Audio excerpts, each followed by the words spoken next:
Another issue, of course, that's happened in the world of stock picking, where all this money and effort goes into trying to be rational, is that we've had a really horrible thing happen to the investment counseling class. And that is, these index funds have come along and they basically beat everybody. And not only that, the amount by which they beat everybody is roughly the amount of cost of running the operation and making the changes in investments. So you have a whole profession that is basically being paid for accomplishing practically nothing. This is very peculiar. This is not the case with bowel surgery or even the criminal defense bar and the law or something. They have a whole profession where the chosen activity they've selected, they can't do anything. Now, in the old days, the people in the profession always had some of this problem. And they rationalized as follows: we are saving our clients from the insurance salesman and the stockbroker, the standard stockbroker that serves the active trader. And they were saving people from the life insurance salesman and the hustling stockbroker who liked active trading. And I suppose in the sense that the investing class is still saving those people from an even worse fate.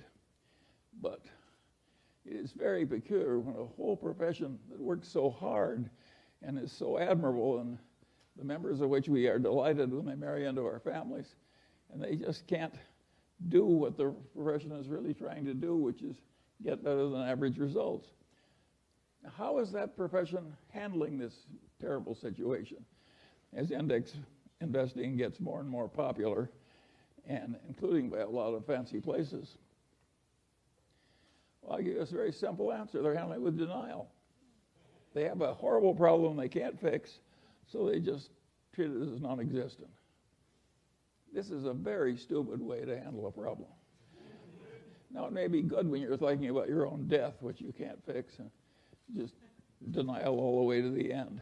But in all the practical fields of life, this problem thoroughly understood is half solved or better coped with.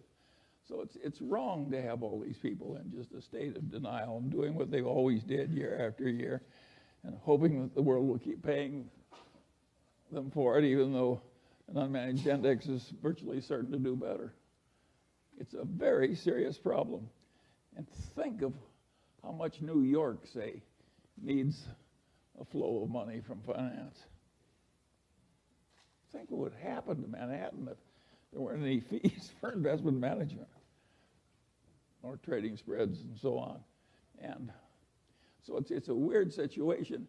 And of course, it's unpleasant. Big investment counseling shops some of them shrink and some go out of business. And the value investors, of course, who many of I know because we came from that tradition, the value investors who are honorable are quitting. Boom, boom, boom. And what worked for them for years stopped working, and they're honorable people, they just quit. And they're also rich. So it makes it easy. But those who aren't rich have a hell of a problem. And it costs about $50,000 to say in Manhattan to send your kid to preschool, non-deductible. And that's just the start of an endless procession of years of vast expense. So if your game is money management, you have a serious problem. And I don't have any solution for this problem. I do think that index investing, if everybody did it, won't work. But for another considerable period, index investing is going to work better than active stock picking, where you try and know a lot.